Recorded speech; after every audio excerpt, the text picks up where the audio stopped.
It just might be the greatest sports franchise in the history of sports. A place where legends are made, and there's always something to talk about. Get ready to immerse yourself in pinstripes. Start spreading the news, hosted by Paul Semendinger and E.J. Fagan, a couple of doctors with a prescription for Yankee fever. And now, here's Dr. Paul Semendinger and Dr. E.J. Fagan. Get ready to start spreading the news.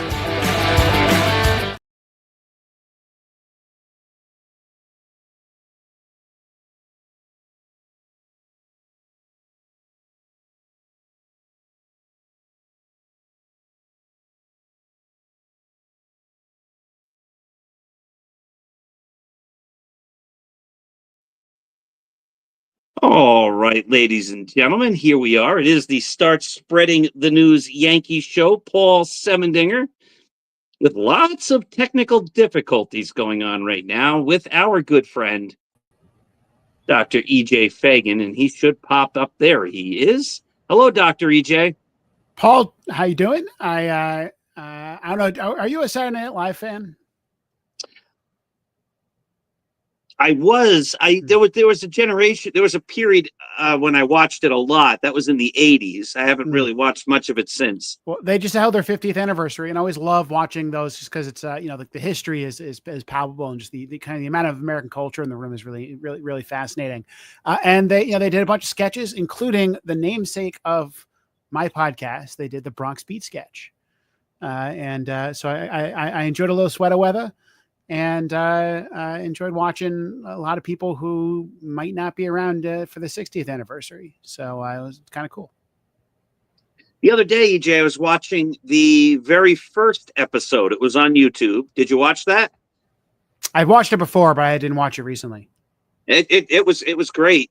George Carlin hosted, and an popular but obscure musician, Billy Preston, was one of the musical guests.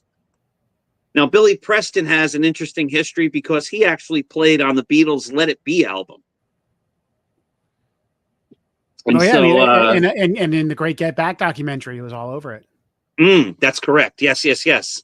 So it was kind of cool to see Billy Preston doing that. So just for our audience here, I'm on my phone, and the control panel or whatever it is above me. Usually I'm looking straight at it. Now, this time, if I look up, that means I'm trying to do something with the controls, but I'm not going to try to do much with the controls. And I'll probably talk a lot less tonight, EJ. But I guess the big news is Giancarlo Stanton comes into camp and he's injured. And nobody knows what kind of timeline there is. Now, you wrote a conspiracy theory post, so why don't you tell us about it? I'm not sure I believe my own conspiracy theory. Look, Stanton, let's just start from what we know, right? So Stanton, he has injuries in both of his elbows. These injuries, Boone described it as kind of like tennis elbow. Stanton described it as let's see here, not just soreness, very high pain. I don't believe Aaron Boone. I mean, at first I thought that this was, sometimes there's certain injuries you can kind of make up and you can't see in an MRI, so you can never prove that somebody didn't have one. So kind of classic phantom IL injury is a lower back injury. Because you can't, there's no evidence of a lower back injury other than they say that they're hurting. And that was kind of my initial thought. But Stanton is like, no, I'm actually hurting. He's not going to be getting any procedures. So no pain, no shots, none of that, other than massages and hot cold therapy. He has apparently been dealing with this since the playoffs. I assume he kind of didn't feel it over the offseason, and then he came into camp and started ramping up and then started feeling it. So I'm trying to remember. I feel like we had a similar, like a pitcher have something like this a year or two ago, or maybe like Aaron Hicks or someone who they apparently they had an injury at the end of the season. They just kind of let it happen for the offseason. They came into the spring and start hurting again. there's an injury here, and we don't know what it is. Stanton doesn't know what it is. The Yankees don't seem to know what it is. And they're basically saying, well, you didn't get better over the last 4 months, so let's rest it some more. Does that seem to make any sense to you? No, I mean, again, it would make sense if this was a fake injury, or Stan was just a little banged up, and they're like, we don't need you for 2 months. That was my conspiracy theory. They were just like, we want playoff Stan. We want you to be well rested. Let's just take a little bit of time off. That would make much more sense had they planned for it. If they had other options in camp who could play play DH while he is gone, they don't. And I think we have to question how much Stanton we're getting at all this season. And now this could be the case that this is like a minor thing and he's really is just kind of taking it slow and whatever. It could be the case that he has like a real elbow injury and might not be able to play for a while. I mean, if this elbow injury hasn't gone away in 4 months, I see no reason why it's going to go away 4 months from now. And it didn't go away with him not playing. So how's it going to go away with him playing? Yeah. And he's not just sore, right? It says here that he has the pain level he has been experiencing is, quote, very high. Stan doesn't need to throw. And you use your elbow when you swing a baseball bat, but not like when you're throwing or doing some other types of activity. So maybe he can just kind of get by swinging the bat 4 times a night and calling it a day.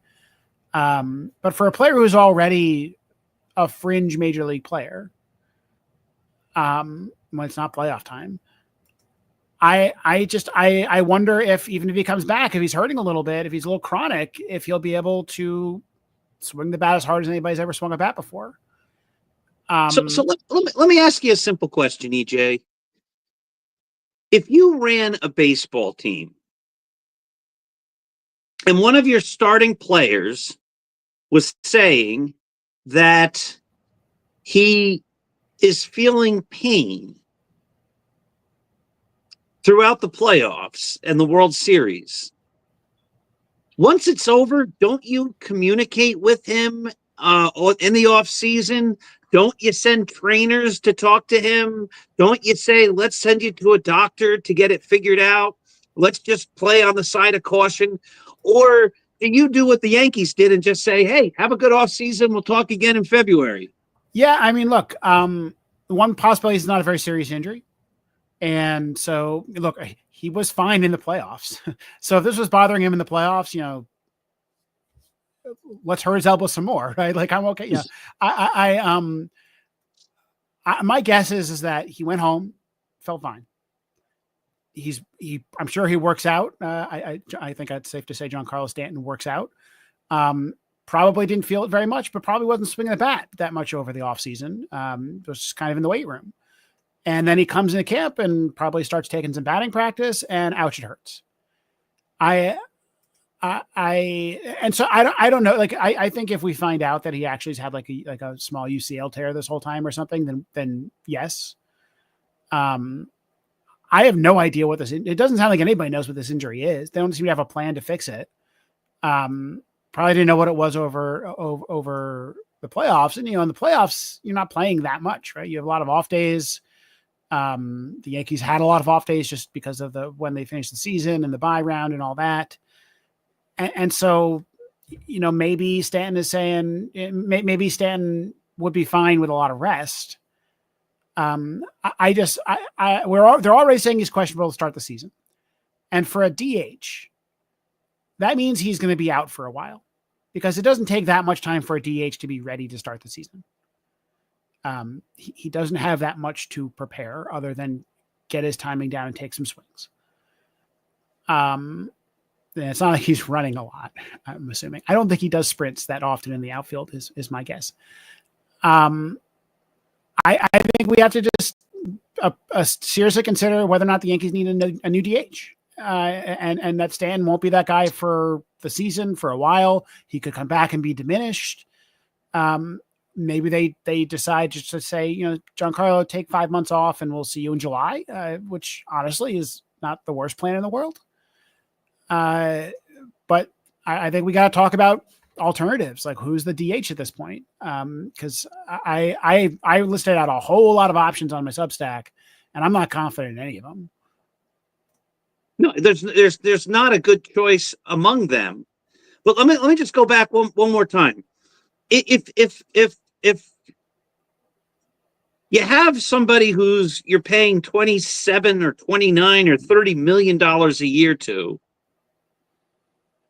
and he must have said during the playoffs, yeah, it's a little tender. Doesn't it make sense on some level, really on every level, to say, hey, once the playoffs, the World Series is over, Giancarlo, why don't you go to the doctor? Let's just get an MRI. Let's take a look. Is this the first time? You mentioned before, like other players have come to spring training injured from the previous year, and no one did anything off all winter. We had the whole Anthony Rizzo fiasco. Like, at some point, this is negligence. Yeah, no, it's like there's maybe. Like, I think that we need to see how bad the injury is, and if again we find out that he's actually had something that potentially requires surgery since October, then yes. If it turns out he doesn't play until June, then maybe yes, assuming that's not intentional. We don't know yet. And but wouldn't you at least check it out? I mean, they never checked it out. I mean, these players aren't technically under contract in between seasons. You know, I don't think I'm not sure it's that simple. My understanding is that major league players have less contact with a team than you would expect in between seasons. I think that I think that I think Giancarlo Stanton's elbow is not that important, right? And as long as he could play, if I'm a team, I'd be concerned about Garrett Cole's elbow, right? Not necessarily Giancarlo Stanton's elbow. And again, Stanton was playing through this in the playoffs and had like an 800 OPS, and I'm sorry, an 800 slug. So again, something was fine during the playoffs. Maybe it's worse now. Again, maybe he wasn't feeling anything throughout the offseason. Maybe they checked in. He's like, yeah, I'm good. And then starts taking swings and he's not anymore. I don't know. But I think we have to have I think let's talk about it. Like, who's the DH? I wish they had more clarity on him, because then we could start talking about a trade or a signing. Justin Turner is still out there, though there's like a beard issue there. Where he would, I don't think Justin Turner wants to shave his magnificent beard. So let's take this. Let's go there for a minute. I'm not opposed to the Yankee beard policy. If you're a baseball player and a baseball team comes and says, "We'll give you $10 million to be our DH," how married to the beard would you be? I mean, look, I don't like wearing a beard, so I don't know. I mean, he's a 40-year-old man. I wouldn't like it if my employer told me what I would have to, how I would dress or shave or whatever. So, I don't know. Like, I think the beard policy is kind of dumb, and I hope it wouldn't prevent this from happening. That said, Justin Turner, I think, is an upgrade over Giancarlo Stanton. I think he's a better player, better hitter than Stanton. Very different kind of hitter, contact hitter. Kind of a low bat speed guy, but he makes it work better than I think a lot of players.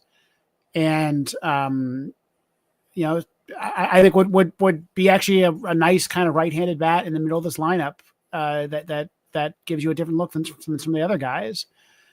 Let me check. I wonder if he has any kind of interesting platoon splits. Nothing too crazy. But you can get on base. Tell us his numbers from last year.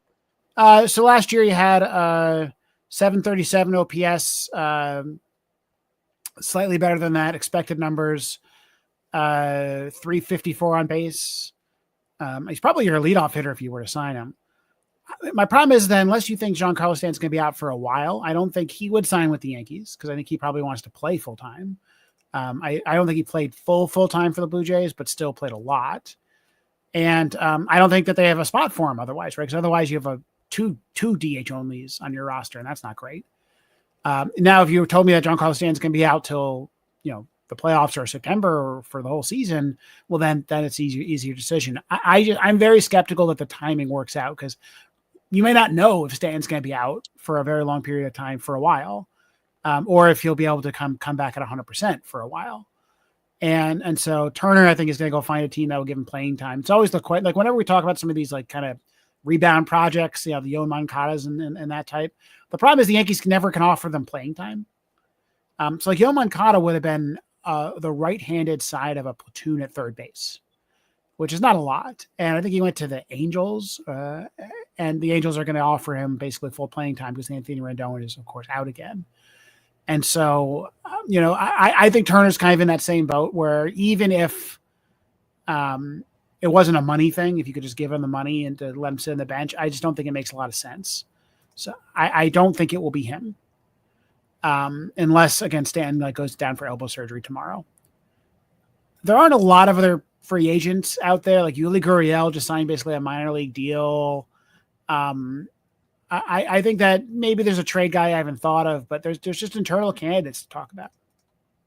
And none of them are particularly exciting. Yeah. Trent Grisham, if he then goes to play center field or whatever, or right field and whatever, you do with Cody Bellinger or whatever, and you DH Aaron Judge. You're locking in a 180 hitter to the lineup. Yeah. He has not hit 200 for 3 consecutive years. And to be even more concerning, he has lost all of his speed. Trent Grisham used to be a burner. He must have injured something that I'm not aware of. And kind of, I hate to make the comparison, but it's a very Aaron Hicks career path, where he was this really athletic guy and just put on a lot of weight. I'm sorry, Trent Grisham does not look like he's in great shape. And he's still a good defender and probably a net okay player. Whereas if he's your fourth outfielder, maybe, as far as fourth outfielders go, he might not be the end of the world. But I don't want to lock in multiple, him and Anthony Volpe and, your third baseman as the bottom 3 in the lineup. That gets pretty bad pretty quickly. And so, no, I don't think it should be Grisham. I don't think it should be one of the infielders. So not LeMahieu, not Oswald Cabrera, Peraza, either them as a DH or them pushing an infielder to DH. I think those are easy no's. We're not even sure if we're comfortable with those guys at third base, let alone at DH. Correct. We don't even want him starting at third base. Now you're going to make him your DH. Another guy I throw out, Spencer Jones. I'm just not an option right now. Spencer Jones is still trying to not strike out 35% of the time at AA. And, maybe he makes some progress, but there's no way that that's ready yet. I think Spencer Jones, you could imagine him lighting the world on fire, fixing his problems, and being a midseason option. But that's the earliest you can imagine it. And so now we get to the real options in my mind. Oh, one other really non-option. I hope non-option. Dominic Smith. I feel like Dominic Smith feels like he was an established major leaguer, and he just kind of wasn't. He had a really good juice ball season, and since then has been one of the worst hitters in the major leagues as a first baseman. He's your AAA depth. He's the fifth line in for first base right now. And I hate players like him because there's no ceiling.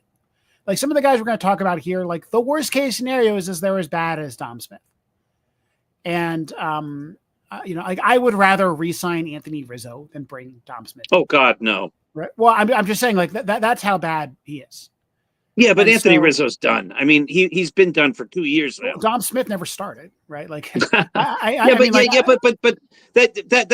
argument's, Babe Ruth's been done for a lot of years, and you could say Dom Smith never started. But I don't want Babe Ruth. If Barry Bonds is available, I'll sign him. Well, Barry Bonds is at least alive, but he's also 50. I think he could probably hit better than Dom Smith. What I'm saying is that I think. He's on the AAA roster. He has major league time. I think it's going to be tempting to consider him, especially if he has a good spring. But this is never a guy who has a 7, basically is an Anthony Volpe batting line over 1,500 plate appearances over the last 4 years. That is awful. There's no reason to believe that'll be any good. He hasn't spent a lot of time at AAA, and so you send him down, whatever. If he has a 950 OPS at AAA, you think about it, but probably not. And so the real options. So my first real option I'd like to ask you about and what you think about is Ben Rice. What do you think? Ben Rice is, to me, a young kid who has potential, who I thought or think might make the team as the backup first baseman, third string catcher type, which I wouldn't hate.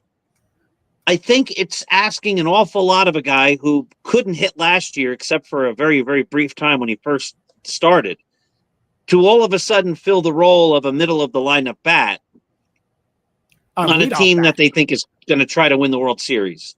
Yeah, I think a lot of pressure got put on him. He was playing a position that he's not used to, and they pushed him to the leadoff spot. And he was batting in front of Soto and Judge. Got a ton of strikes and just really couldn't do anything with it. That said, this is a career 935 OPS hitter in the minors. Hit a ton of home runs, including kind of found himself a little bit in September of last year. I think is the most talented player we're going to talk about today, potentially. Of bad choices, he's the best bad choice. I think he is the highest upside choice. And you don't like it to start. You don't like to start the season with a Ben Rice as your DH, but if he's the guy AAA you call up when someone gets hurt, I think it makes sense. Or as you mentioned, as a 26-man bench player kind of guy.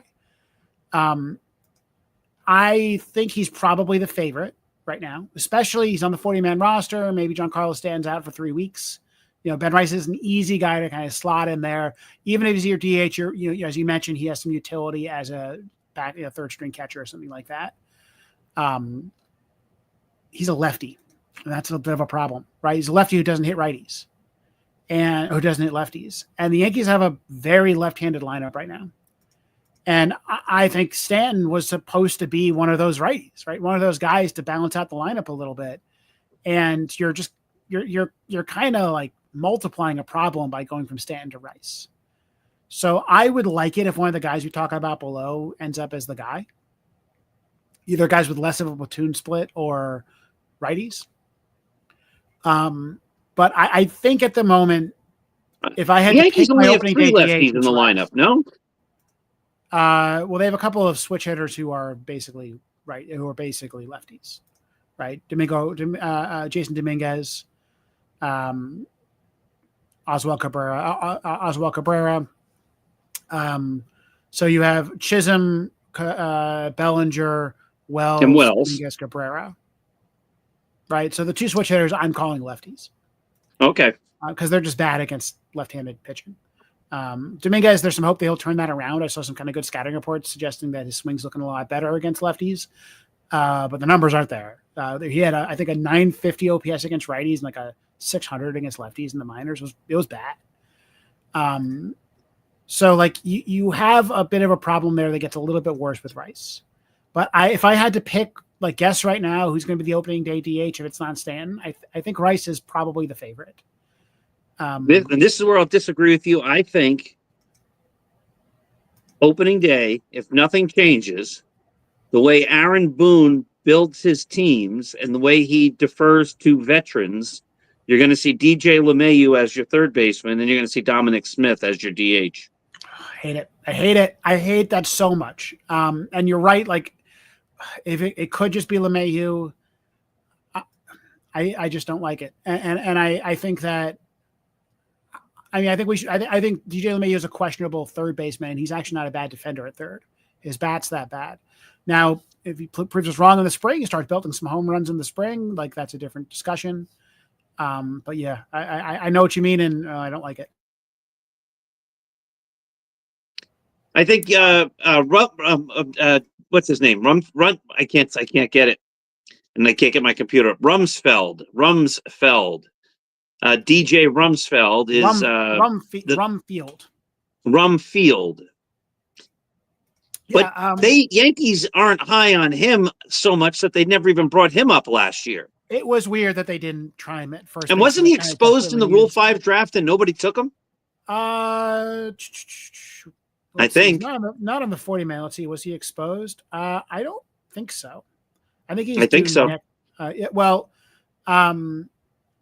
He is a AAA guy, right? Like he's a 24-year-old who's done pretty well every stop of the minors, but an above average hitter. He's a decent defensive player. Is a prospect in the sense that he's on prospect lists.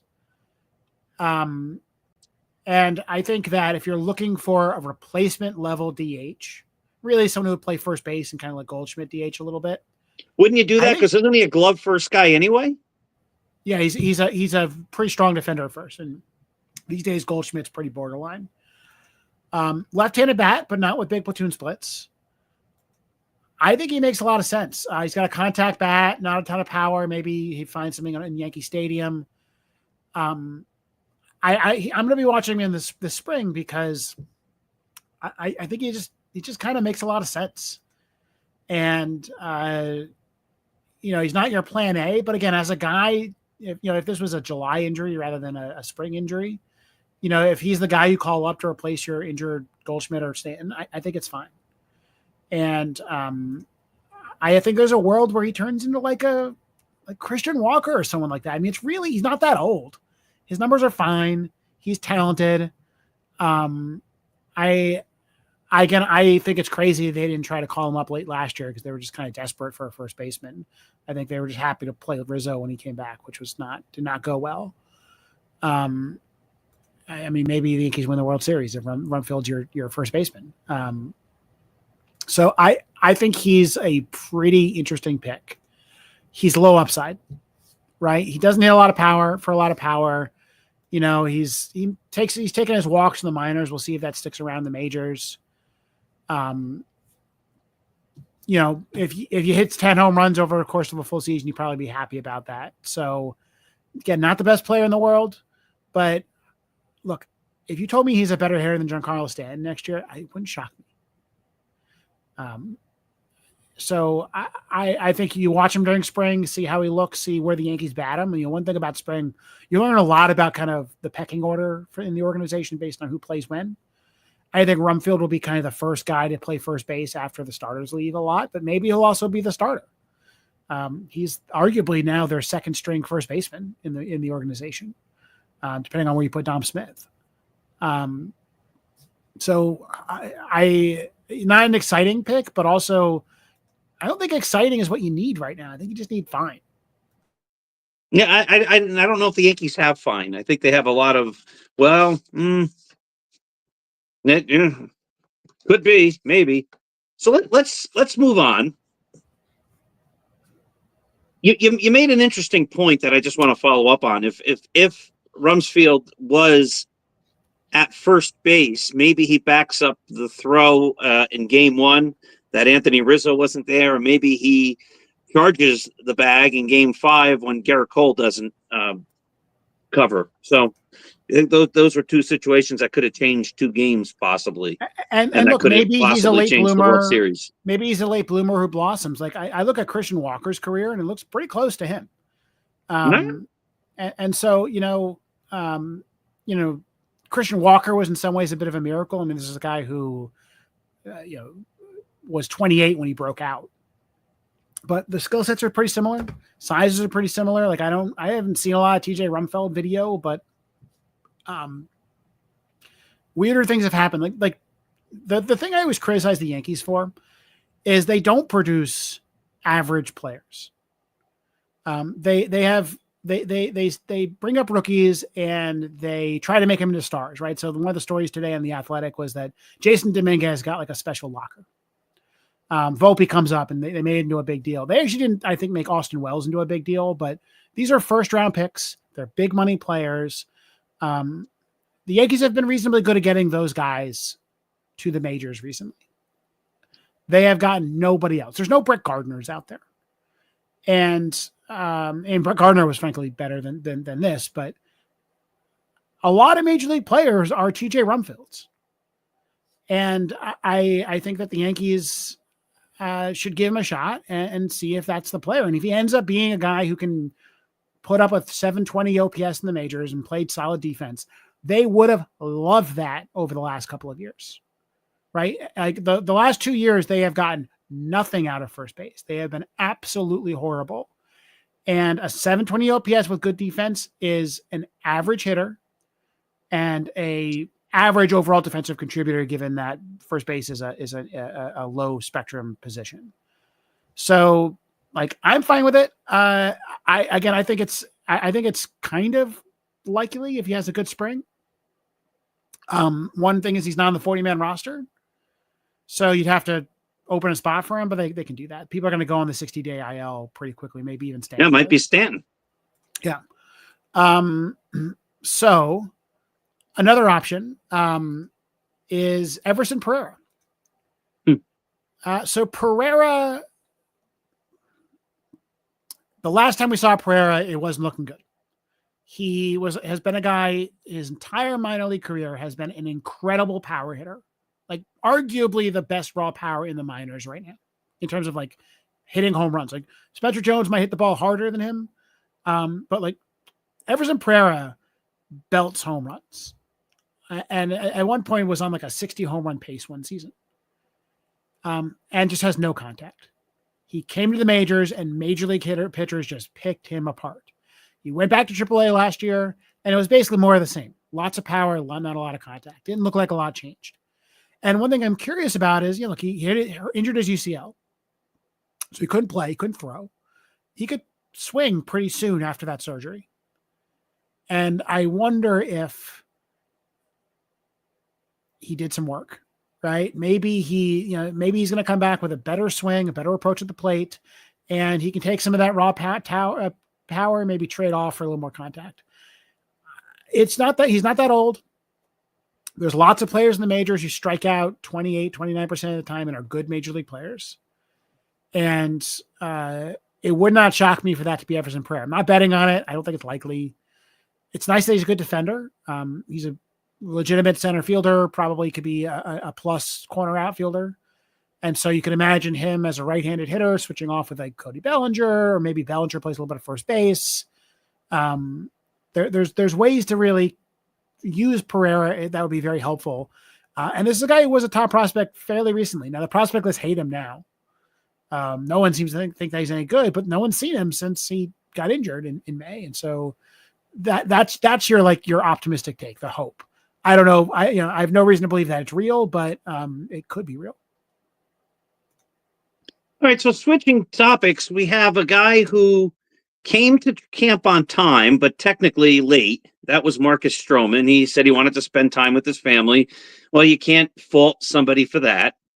But that being said, the Yankees don't have a spot for him right now in the rotation. And rather than saying, yeah, I'll do whatever it takes to win, he said, no, I'm a starting pitcher. I'm not going to pitch out of the bullpen. I refuse to pitch out of the bullpen. So what do you make of all that? I have a draft post that I wrote, and I'm not sure if I should post it or not, because I hate this stuff. Like a year ago, the discussion point was, is Marcus Stroman going to be a distraction? And he wasn't, right? He was fantastic all year. And actually behaviorally seemed to be like a good influence, like had what people were calling him a good teammate. Him and Clark Schmidt were friends, apparently. Like it was like there was no problem with him as a person. He just wasn't a very good pitcher, especially by the end of the year. Lost some velocity, got lost his rotation spot. And I think the thing that people like, so he comes into camp, doesn't like that there are trade rumors that the Yankees are considering trying to trade him, and doesn't like that the Yankees are saying, well, he's probably not a starter. And the thing I think that no report that I've seen is mentioning this, but come on, the guy has a vesting option. And so he needs to pitch 150 innings to get his extra $18 million. And I think he's mad that he's right now not set up to do that. Even if he becomes a starter midseason, if somebody gets injured, he's got to basically pitch 30 plus starts for him to get or 28 plus starts for him to get 150 innings and make his extra $18 million. And I think he's just a little pissy about that.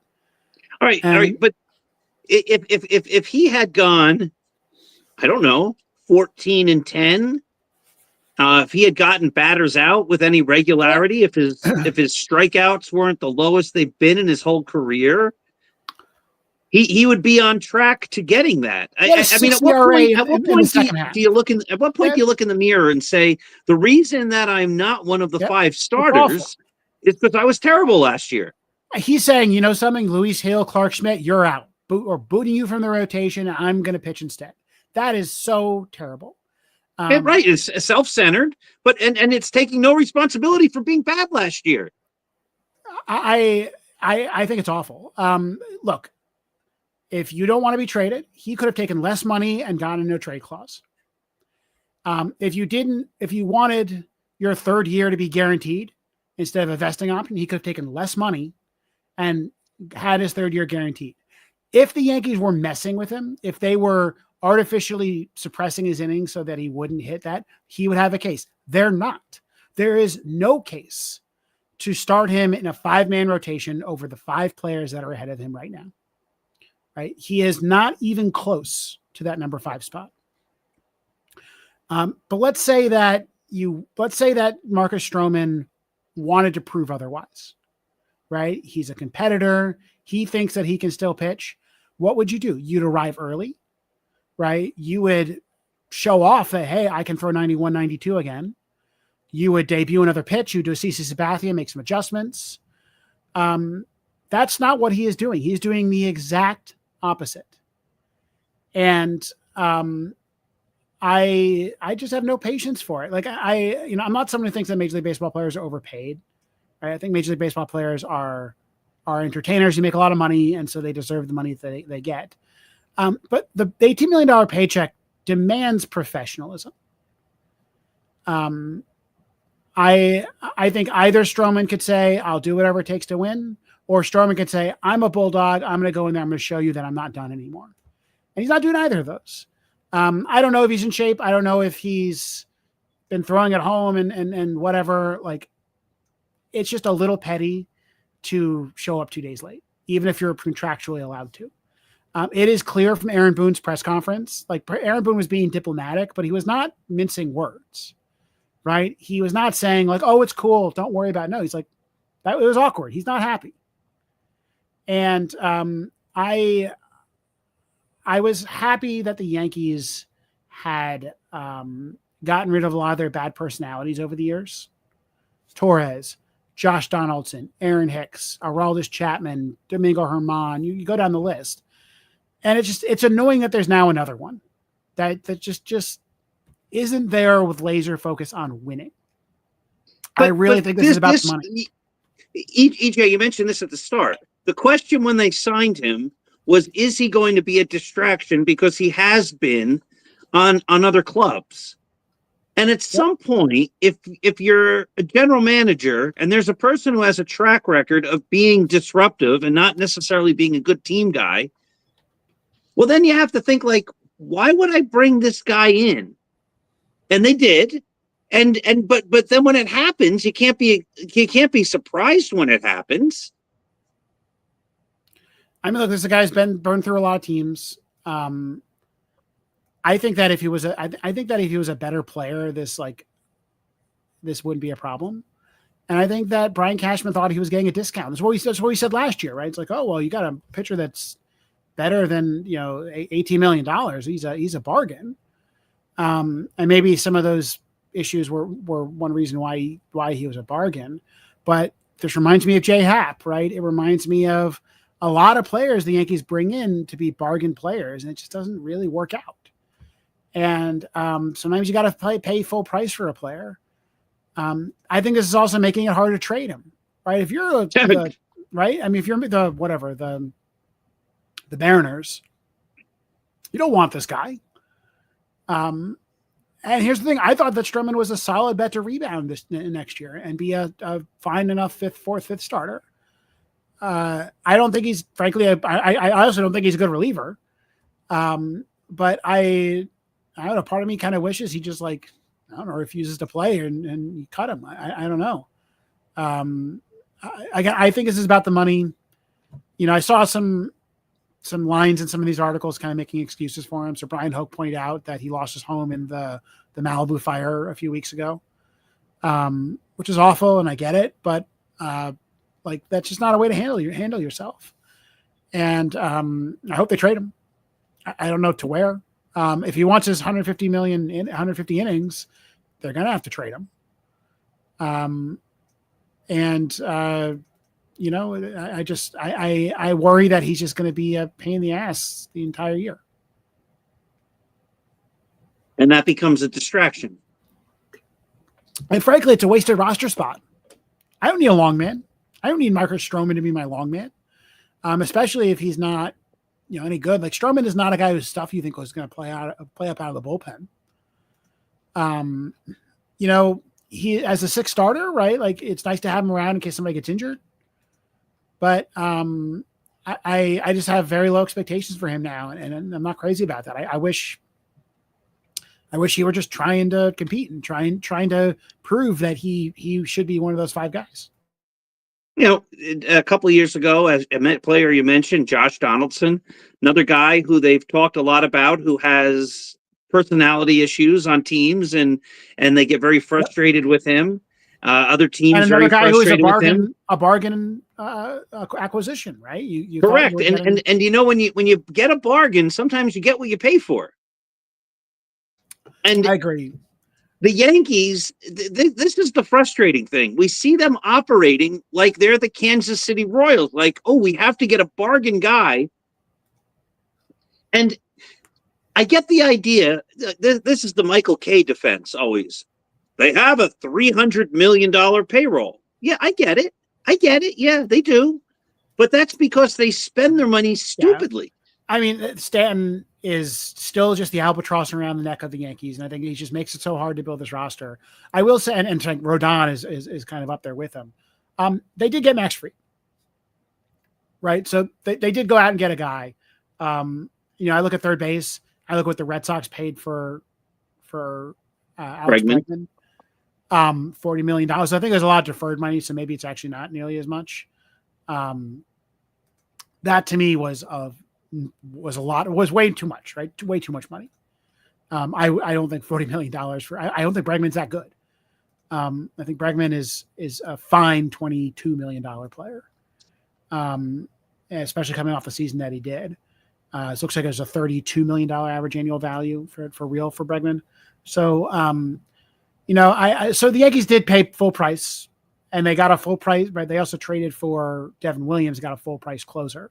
So I think that last year's offseason, I forget exactly the point they were with him. I think they tried to get Yamamoto, and so Stroman was their fallback. Yeah, it's not great. We'll see. Look, we'll see how this plays out. I still think he's probably traded at some point. The question is just for how much money.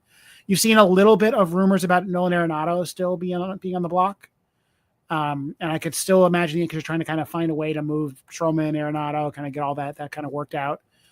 The Red Sox, but one of the lines we had a few weeks ago is that the American League was getting weaker all offseason. Then the Blue Jays went out and got a couple of guys. They got Alonso, they got Max Scherzer, and now the Red Sox have gone out and gotten Bregman. And so all of a sudden, it's a little more competitive. Now, I will say, I'm looking at the PECOTA standings, and they still think Boston's pretty awful. He's an 80-win team. And that the Yankees are about a win ahead of Baltimore. So maybe this isn't like there's not maybe Boston is just wasting their money. But Boston's also got a nice young team. You can imagine them, improving and being really competitive. And so I think if the Yankees were on the fence about whether or not they needed to go get Arenado, maybe they could have waited to the deadline.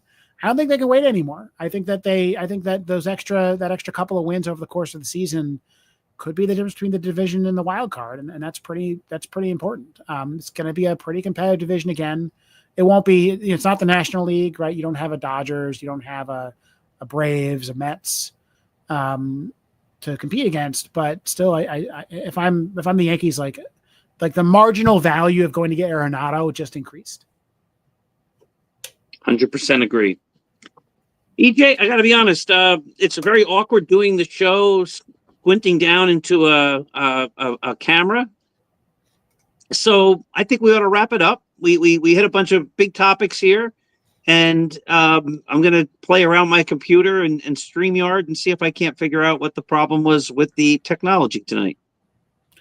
Well, Paul, I hope you have a wonderful night. I hope the blizzard doesn't hit you, because otherwise my wonderful family who's flying out here is going to be stuck in New Jersey before coming out to see their grandson. But other than that, next time we talk, I think we're going to have spring training games. Wait, when's the first game? I think they open. I think they start playing this weekend. Yeah. So we have something to talk about this weekend. I'm excited. That'll be great. EJ, thank you so much, everyone. This has been the Start Spreading the News Yankee podcast. EJ's I'm going to take myself off the screen, and EJ will say goodbye so I can look at the buttons while he says goodbye. Goodbye, everyone. Everybody have a wonderful day. This has been a wonderful podcast. If you're a fan of the Bronx Beat Show, that's going to be, we haven't recorded this episode yet, and so we're going to record it tomorrow. So look forward to that. We talk about all the stuff we just talked about, plus some Yankee Farm System stuff. Paul, goodbye, everybody. Have a wonderful day, and I am waiting for that little live button to go off so I can call it. So